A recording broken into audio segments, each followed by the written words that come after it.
Hi, I'm back with another video, and this time I'm going to try and go through Call of Turns and talk a bit about the general structure of the game.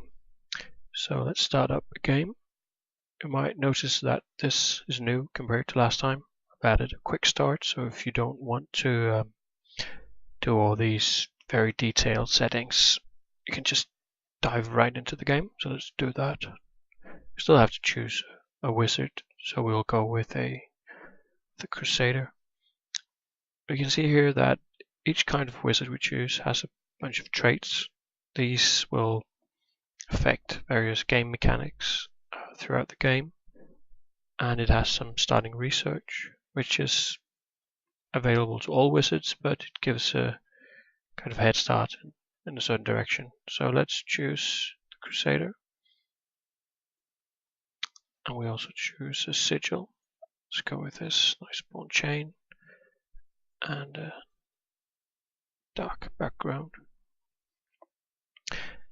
As I've mentioned before, the graphics are not final, and especially the army graphics I really want to improve soon, because the shield is a little bit too basic really.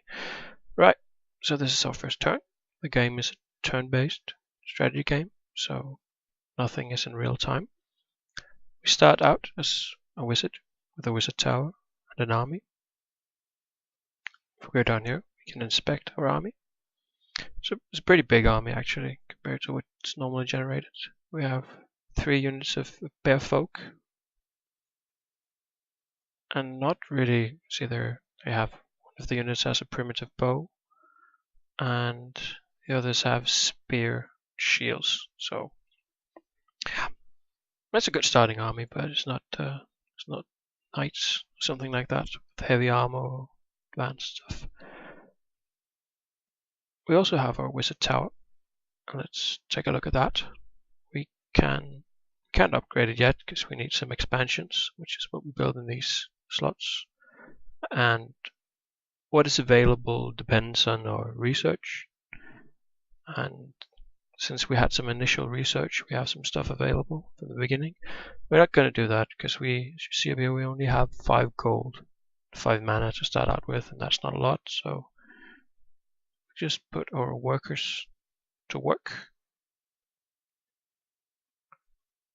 And as you see, the production of the tower went up.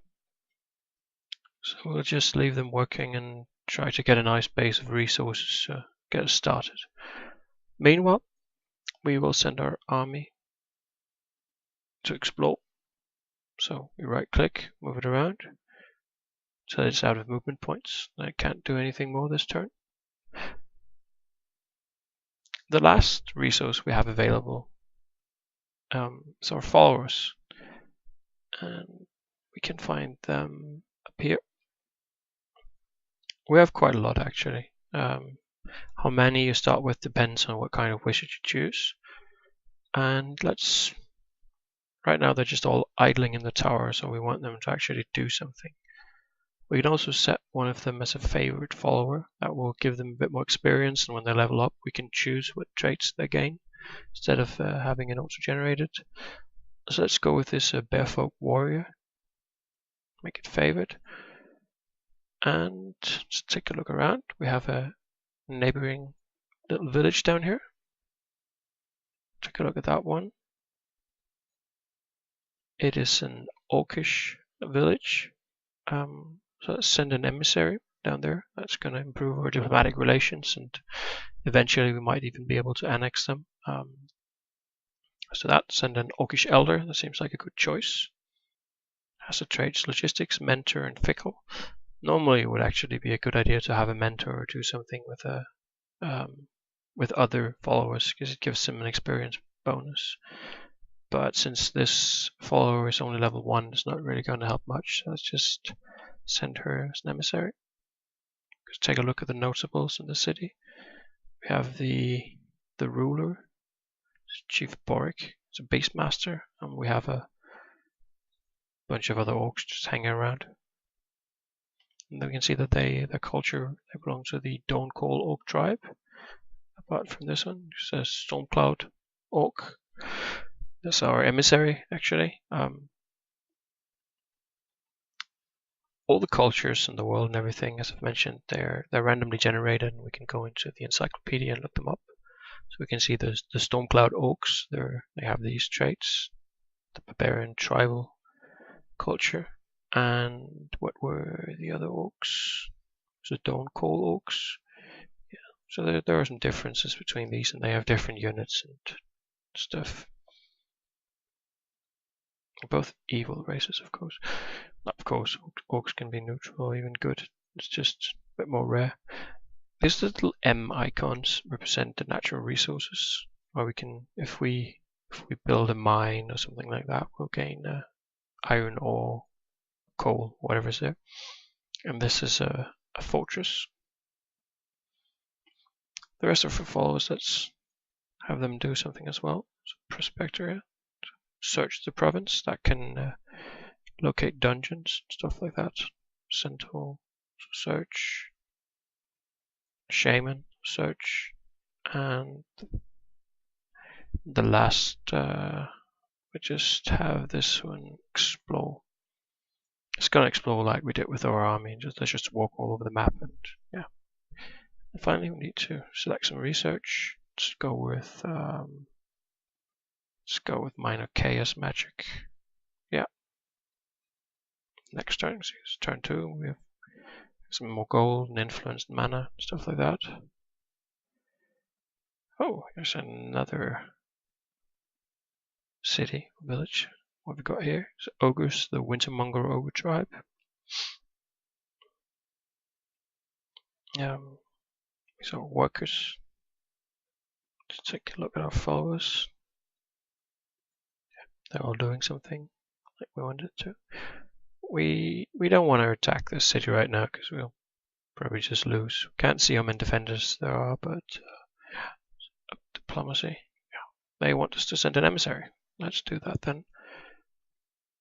Let's send. We don't have any ogres, so let's just send shaman. Yeah.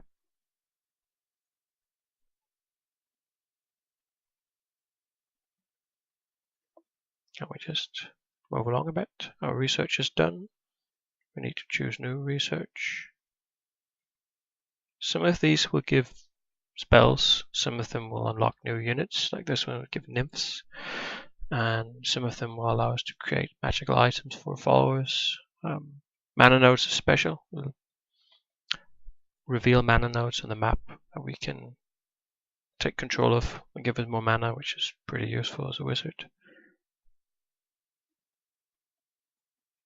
Oh, here's another army. It's beasts. They're just randomly generated and move around and sometimes attack stuff and sometimes they don't.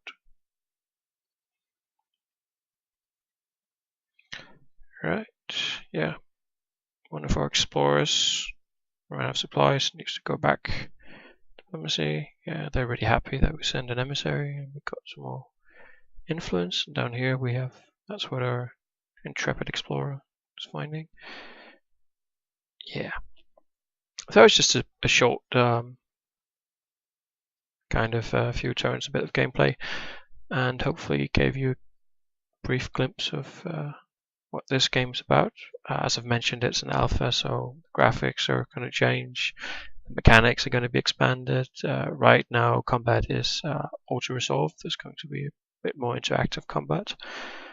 And yeah, lots of features to come, but right now I can play the game and there are AI wizards or warlords somewhere on this map trying to explore and conquer as well. I'm just going to try and continue a bit, see if I can find a dungeon.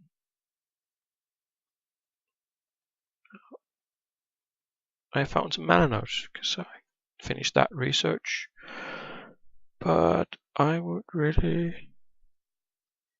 like to find a dungeon.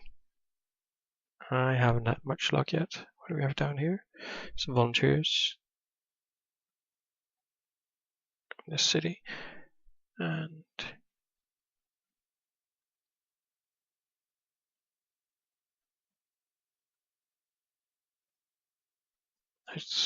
yeah, we have enough mana to bind that one. We'll do that. It's going to increase mana incomes as an investment. And another neutral town. It's bear folk.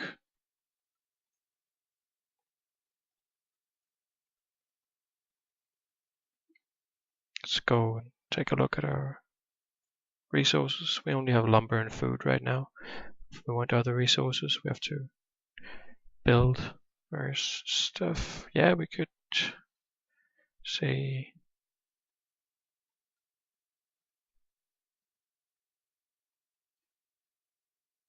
let's just build some barracks. Oh yeah, right. That's all for this time, and I'll be back with another video and go into more detail. Last time I just started up a game, so I really wanted to show a bit more gameplay. And yeah, that's it for this time. Hopefully see you next time. Thanks.